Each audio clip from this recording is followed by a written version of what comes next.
तो गाइज आज हम देखेंगे कि क्योसेरा के प्रिंटर में अगर आपका बार बार प्रिंट अगर मान लो अटक रहा है और वो भी अगर कहाँ फ्यूज़र असेंबली पे अगर बार जाके अटक रहा है तो उसको आखिरकार किस तरह से सॉल्व करेंगे। और जो हमारा प्रिंटर है वो प्रिंटर हमारा 10-20, 11-20, 10-25, 10-25 हो गया, 11-25 हो गया, इनसे संबंधित छोटे छोटे प्रिंटर होते हैं ना, उसमें ये खास करके प्रॉब्लम आती है। 10,000 या 20,000 प्रिंट आप अगर कंटिन्यूस निकाल देते हो क्योंकि इसका जो फ्यूजर होता है वो इतना हैवी होता है कि उसमें टोनर बार बार हीट होने की वजह से वो अटकता रहता है। आप उसको मैं सफाई तो करते नहीं हो, आप उसको ऐसे ही चलाते रहते हो जिसकी वजह से वो प्रॉपर तरीके से काम नहीं करता। तो चलिए आज देखते हैं कि कैसे इस प्रॉब्लम को सॉल्व करेंगे। और हाँ, ज़रूरी बात, अगर आप क्योसेरा का टोनर लेना चाहते हैं या कोई भी क्योसेरा का पार्ट लेना चाहते हैं प्रिंटर का या कॉपियर का, तो आप हमसे कांटेक्ट कर सकते हैं। डिस्क्रिप्शन में हमारा ग्रुप का लिंक आपको मिल जाएगा। तो चलिए चलते हैं अपनी मशीन की ओर, देखते हैं आखिरकार किस तरह से इसको सॉर्ट आउट करेंगे, कैसे कैसे निकालेंगे और अपने पार्ट को किस तरह से साफ़ करेंगे। अगर आपका इस तरह से पेपर आप देख रहे हो, कोने में से बीच में से अगर बार बार आपका पेपर अटक रहा है तो इसको देखेंगे अब हम कि किस तरह से कहाँ पे प्रॉब्लम है। ये बेसिकली आपका जो अटकता है ना, ये अटकता है आपका फ्यूजर असेंबली में। तो चलिए देखते हैं फ्यूजर असेंबली में आखिरकार क्यों अटकता है। तो गाइस, ये हमारी क्योसेरा 10-25 की फ्यूजर असेंबली है।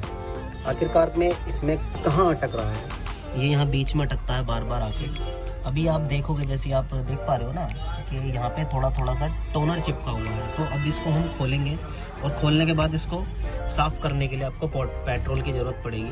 बिना पेट्रोल के इसको आप साफ़ ही नहीं कर सकते। तो अगर आपके पास थोड़ा बहुत पेट्रोल है तो देख लीजिए, अदरवाइज़ आप कहीं से पेट्रोल पंप से थोड़ा सा अपना पेट्रोल का इंतज़ाम कर लें। तो चलिए खोलते हैं अब इसको। तो चलिए फ्रेंड, खोलते हैं इसको। सबसे पहले आपको ये यूनिट दिख रही होगी, इसमें देखो 2 पेच लगे होते हैं, ठीक है ना। एक यहाँ पे लगा होता है,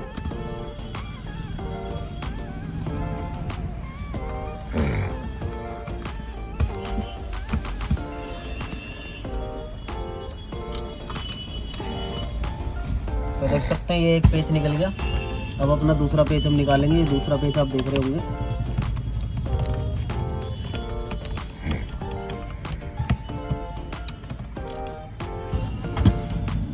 ठीक है। तो फ्रेंड्स, इस तरह से ये आपकी दोनों जो पुर्जे हैं ये हो जाएंगे बाहर।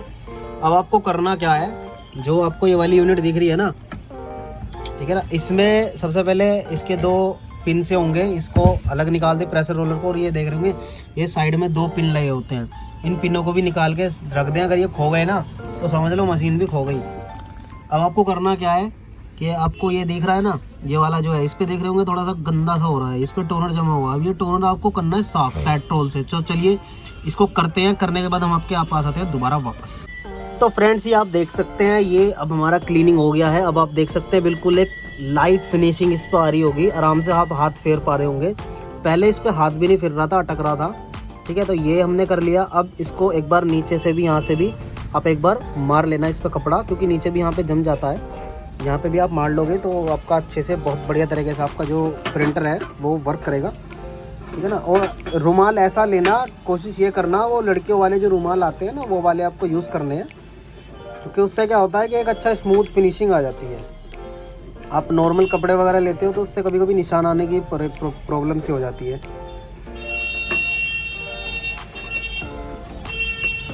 ठीक है। तो फ्रेंड्स, ये हमारा हो गया।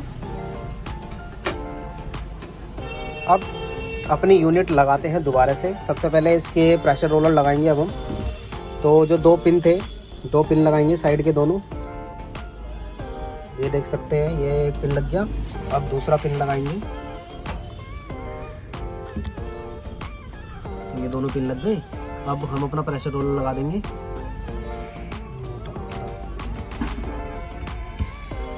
तो ये हमारा प्रेशर रोलर भी लग गया।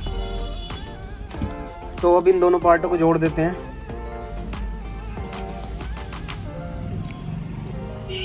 जोड़ो भाई।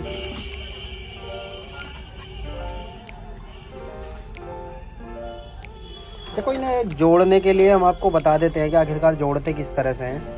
तो फ्रेंड्स, अब आपको करना क्या है, आपको सबसे पहले इस तरह से पकड़ना है। ये जो पिन है ना, ये पिन आपको नीचे की तरफ रखने होंगे, ठीक है ना। ये आपको कुंदे दिख रहे हैं ना, इन कुंदों में ये पिन दोनों फंसाने होंगे। यहाँ से लगाओ और ये नीचे वाला लगाओ आप। ये हल्के हल्के करने के बाद में इसको ऐसे से पलट दो।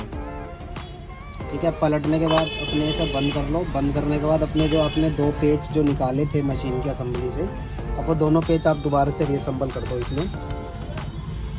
तो ये वाला पेच जो यहाँ पे,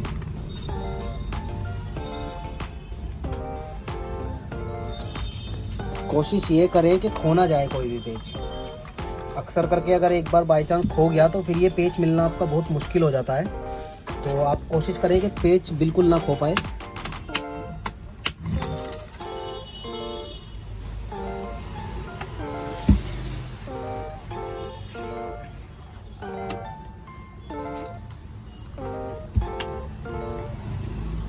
ये आप देख सकते हैं, ये हमारे पेच जो है दोनों कस गए। ज़्यादा कसने की कोशिश ना करें, उससे टूट सकता है। सारी प्लास्टिक की असेंबली होती है। तो फ्रेंड्स ये अब हमारी हो चुकी है और आप यहाँ से भी देख सकते हो नीचे से बहुत एक अच्छी लाइट फिनिशिंग आ रही होगी नीचे की तरफ।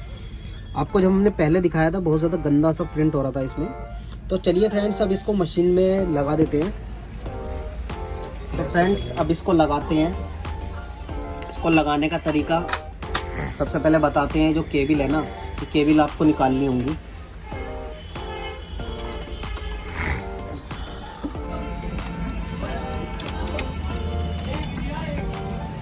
ये आपको निकालनी इस होल में से है और इसे जैसे आप निकाल लो, दोनों को बाहर कर लो, तो अपनी असेंबली को अंदर इसमें फिट कर देना।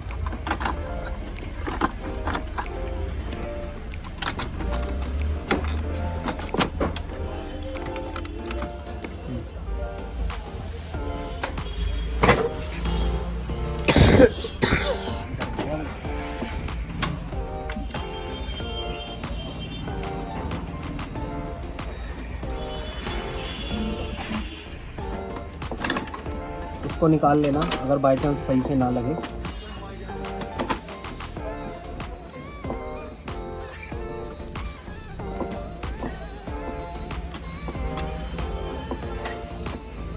आप ये देख सकते हैं दोनों के दोनों पेचों के जो स्क्रू के जो पेच हैं वो बिल्कुल अपनी जगह पे मिल चुके हैं। इसका मतलब हमारी जो है वो सही हो चुकी है। अब एक चीज़ का और ध्यान रखें, इसको आप एक बार ऊपर करके देख लें। ये आपका पीछे चला जाना चाहिए और ये आगे आ जाना चाहिए बंद करने में।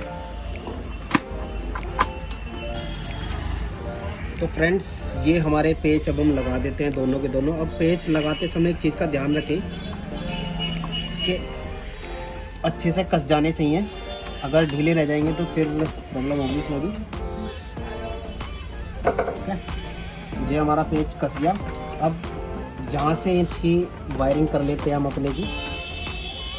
तो सबसे पहले आपको, आप जब इसको निकालोगे ना, तो सबसे पहले आपको ये वाला पिन निकालना होता है और इसी पिन को आप ऐसी के ऐसी अब आपको इसको घुसेड़ना है अपने फ्यूजर की पिनों के अंदर। और ये चला गया। अब इसके जाने के बाद जो हमारे ये दोनों जो हमने तार बाहर करे थे, अब इनको भी फिक्स कर लेंगे। अभी इनको हम सीधा सीधा लगा लेते हैं। पहले चेक कर लेंगे मशीन में, क्योंकि पहले क्या था कि एक ही प्रिंट निकालने पे वो अटक रहा था। अब पहले लगा के आराम से चेक कर लेते हैं, उसके बाद फिर इसको रीअसेंबल करेंगे। ठीक है, ये दोनों वायर आपको निकालने हैं। ये दोनों वायर भी आपके फ्यूजर के ही हैं। तो चलिए ये मे भी हो गई है। अब इसको आप पहले इसको भी कस देना, क्योंकि ये पूरा मदरबोर्ड है। अगर कहीं पे मदरबोर्ड लग गया तो आपका मदरबोर्ड शॉर्ट हो सकता है।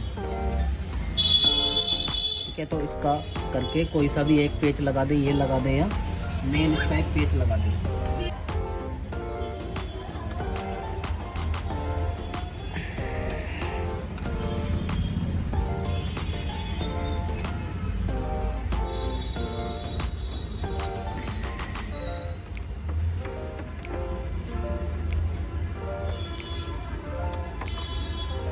तारों को बचा के लगाना, कोई भी तार पेच वगैरह के नीचे ना दब जाए। कटिंग करना है। तो फ्रेंड्स ये हमने ये चालू कर लिया है अपनी मशीन। हमने ड्रम असेंबली वगैरह लगा के अब इसको प्रिंट दे के देखते हैं कहाँ तक पहुँची है, बात बनी है या बात बिगड़ी है।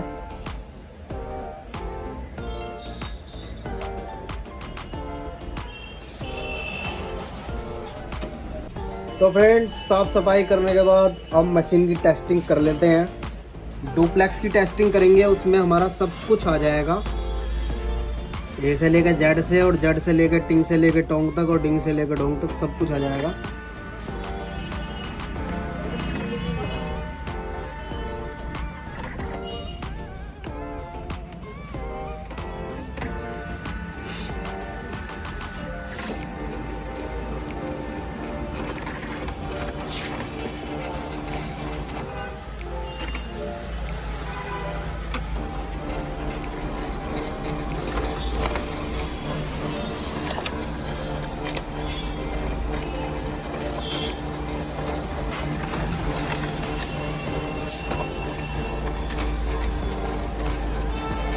तो दोस्तों आप देख सकते हैं ये हमारी डुप्लेक्स प्रिंटिंग चल रही है।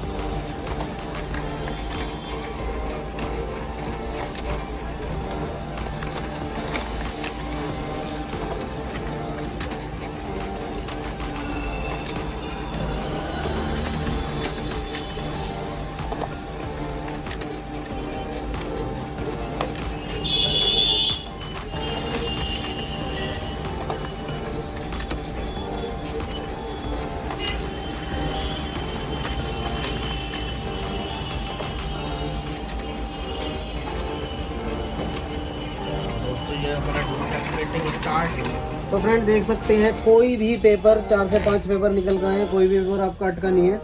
और ये टोटल हमारी मशीन जो हमने इसमें काम किया था वो हमारा हो चुका है। तो आई होप आपको सारी चीज़ समझ में आ गई होंगी। कोई नहीं आती है, कोई सेंसर वगैरह प्रॉब्लम करता है लगाते समय, तो आप उसको दोबारा से निकाल के एक बार दोबारा से मतलब असेंबली को दोबारा लगा के देख लेना। तो आई होप आपको सारी चीज़ समझ में आई हैं। तो नहीं आई है तो कमेंट कर सकते हैं, और चैनल को सब्सक्राइब कर लीजिए, अपने फ्रेंड्स में शेयर कर लीजिए ताकि आगे की भी वीडियो आपको मिलती रहे। तो thanks for watching this video, love you.